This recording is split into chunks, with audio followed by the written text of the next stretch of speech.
What's going on, Wolves and Warriors? My name's Jay Stewart, and this is the Better Body Academy podcast, the #1 show for those looking to permanently overhaul their mind and body without dumb diets and unsustainable workout programs. We banish the fitness industry BS and replace it with science-backed strategies proven through countless client transformations. In the Better Body Academy, we help busy men and women around the world get unstuck and back into momentum so they start feeling strong and sexy again. Our mission is to transform 1 million lives, and you, my friend, could be next. And on that note, let's get straight into today's show.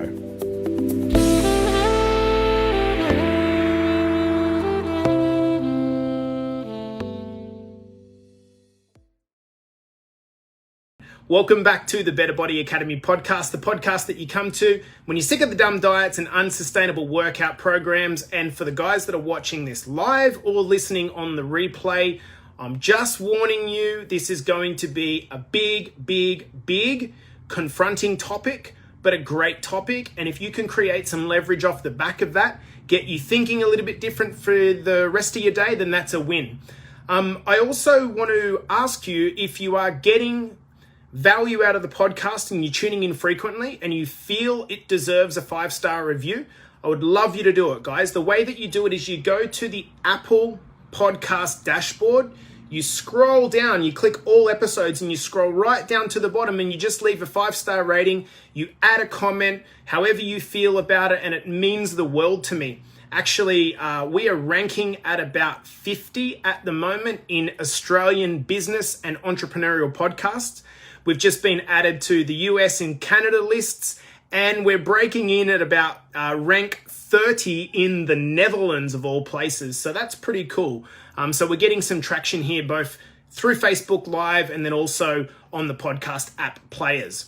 So guys, let's get into today's session. What I want to talk about is having a deep conversation here about life, okay? This is going to be very deep. And if it helps you to take action, well, that's perfect. I'm expecting to put a few people off. I'm expecting a few people to drop off during the course of this, because when you're confronted with things that are difficult to process, then sometimes the easier thing to do is just turn off and walk away. I'm not here as a primary reason in this space to make friends. I'm here to make a difference in the lives of the men and women that want to change. And so if you don't feel that this is right for you to listen in on this one, that's completely cool. So we're going to be talking about doing a live autopsy on yourself. So let me add some context on why I'm actually doing this now. I turned 39 a couple of months ago, and as I've mentioned to a couple of people, whilst I continue to kind of fight against aging and this kind of belief that, you know, once you turn 30 or 40, you should just start the gentle decay towards death, there's also a reality. And that reality is that if something were to happen, I would want my partner and my daughter to be looked after to the best possible, measure, as would you guys in my circumstances, and ensuring that my wishes are followed upon. Okay, so we're in the process at the moment of sorting out wills. And this is the first time that I've ever obviously done this. To any of you listening who have done this already, you will understand that it's quite a confronting process, right? You have to ask yourself some pretty kind of grim what-if questions to cover all scenarios that you don't really want to think about. But the process actually has an upside. And I first heard Tim Ferriss talk about this upside in a podcast about leveraging death. Now, that's the sort of podcast that most people wouldn't want to listen to, right? Because death is something that most of us want to deny. It is, however, the ultimate equalizer. So whether you're successful or not, you're wealthy or not, you're married or single, black or white, or somewhere in between, we're all going to die at some point. And they say that death and taxes are the only two things that are certainties, right? My curious brain, however, goes to, if we know that this is going to happen, how can we leverage death to make us live more fully while we are here? Okay? How can we leverage death to make us live more fully while we are here? What do I mean by this? Well, let's start by asking the question, what's the opposite of a full life? What's the opposite of a full life? That would be a life where we are unable, just from a top level, we're unable to do all of the things that we want to do due to some limitation that we've got or limitations that we've got. Would you agree? So let's break that down a little bit further. What are the types of things that most of us want to do more of? What are those types of things? The list that I've come up with is to be able to travel more, to be able to spend more time with friends and family, to be able to do more of the work that we want to do, or maybe start our own business, to be able to study an interest topic or practice that, whether it's, surfing or even becoming, a health coach or a personal trainer or something like that. Maybe to be able to do more of the hobbies that we want to do, like fishing and climbing and trekking and dancing and going to the beach. Maybe to be more physically active, playing with the kids, running further, getting stronger. Maybe it's to be able to accomplish a bucket list item that you might have, like climbing a certain mountain or writing a book or starting a podcast. Whatever it is for you, I'm sure that there would be things that if you asked yourself the question, what does a full life look like for me? You'd be able to answer that statement by saying, doing more of insert the thing that you want. And so if the opposite of that is not doing it because you have some certain limitations, I'm trying to think about what those limitations actually are. And what I've really come up with is that it is not enough time, not enough money, not enough belief, self-belief or confidence, and I'm not healthy enough. I'm not fit or strong enough.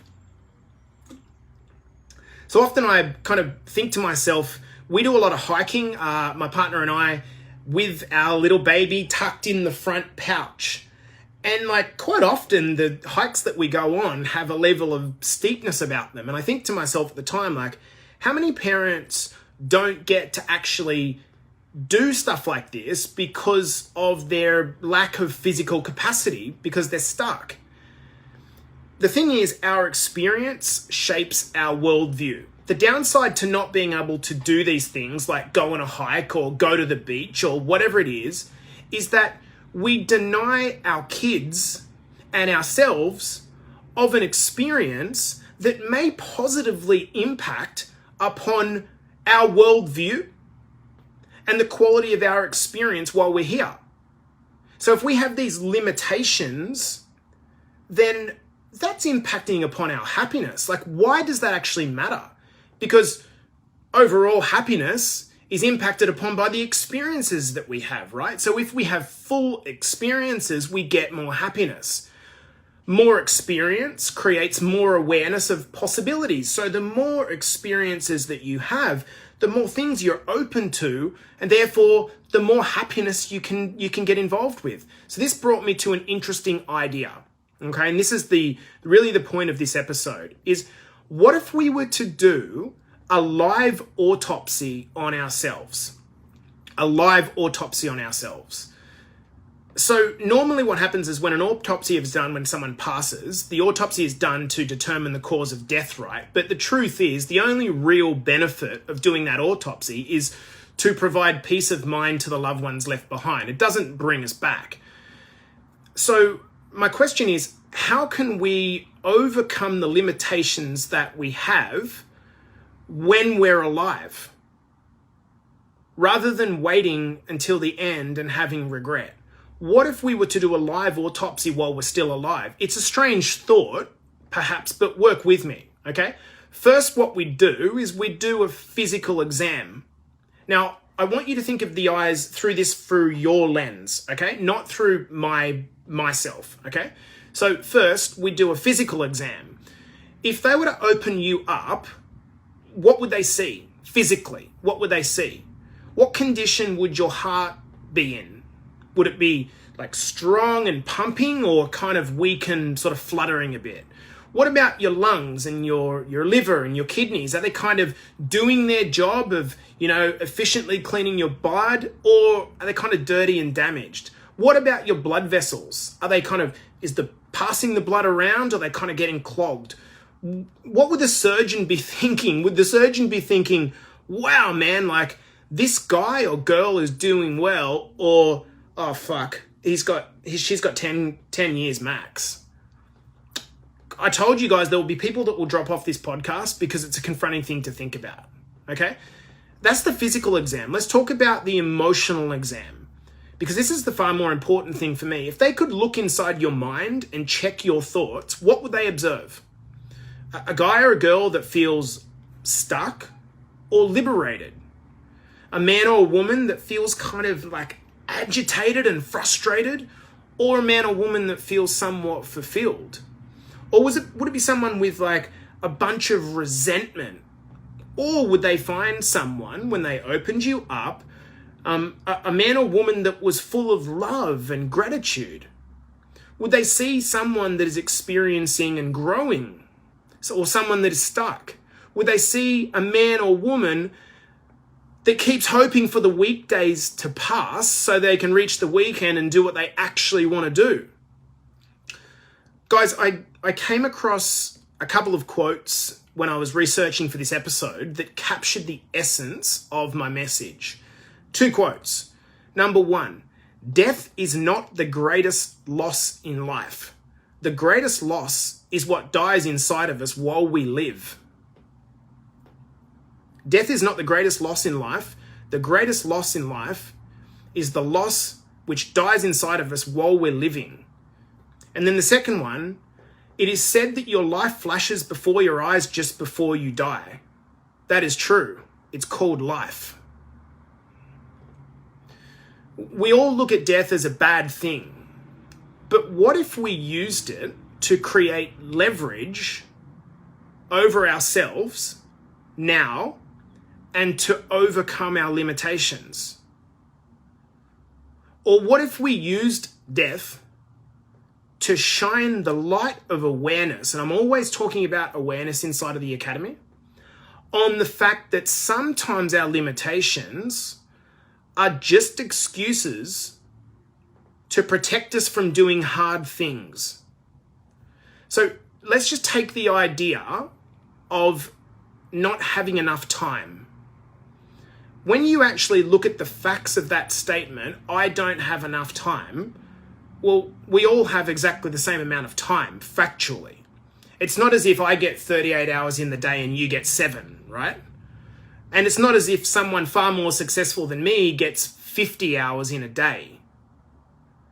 It mostly comes down to 2 things. Some people have made decisions which require them to be more available or more responsible than others. For example, the choice to have kids. And some people are more efficient with their usage of time than others. They either fit more in or they create more leverage in their life. Part of doing a live autopsy would be to look at how you're actually spending your time. If one of your limitations is that you're carrying excess weight and you have hardly any energy, but you're also watching 8 hours of Netflix a week and have no time to exercise and prepare meals, then it's not lack of time that's the problem. Rather, it's how you're using it. And it takes courage to actually admit the truth of that. Because it's easier to just say, I don't have enough time. Take the idea of not having enough money. Now, I'm going to be somewhat delicate here and acknowledge that we all come from different backgrounds. And some people are lucky to be born into a family that has more money and sometimes less. But my question would be, give or take what your family situation is, if you, inverted commas, don't have enough money, what are you doing to improve it? To improve your finances? The money we earn is an exchange for the value that we create in other people's lives. I'm going to say that again. The money that we earn is an exchange for the value that we create in other people's lives. And short of getting a massive inheritance would be really nice for all of us, the only way our finances are going to change is if we work out a way to create more value. Does that make sense? Doing a live autopsy might actually inspire you to look at how you could improve your skill set to create more value. I want to finish with the idea of health being your limitation. We can do nothing about the past, okay, and how we've arrived at our current health situation. But what we can do is we can draw a line in the sand on how we are going to act moving forward. The great thing about your health is that losing some weight perhaps and getting a bit stronger is that it creates leverage in all other areas of your life. So you might ask yourself, well, how would losing, say, 10 to 20 kilos or being able to run 2 kilometers without passing out, how would that improve my quality of life? How would it improve your confidence? Would you be more likely to do things with your kids if you felt better about yourself? How would losing 10 to 20 kilos, getting stronger or being able to run, for example, how would that improve your energy levels? Would you be more likely to go for a swim at the beach or go for a kick at the park? How might it improve your attitude? Would you be more likely to back yourself to change jobs to something maybe that you enjoyed a lot more or something that even paid you better, potentially? This is the leverage that you can create out of getting healthy. The point of this episode is to get you to look at your life right now. My belief is that happiness is found in personal growth. And the key to getting what you want when you're alive is metaphorically slicing yourself open and inspecting your wounds. Going to work on yourself before you reach a point that you can't.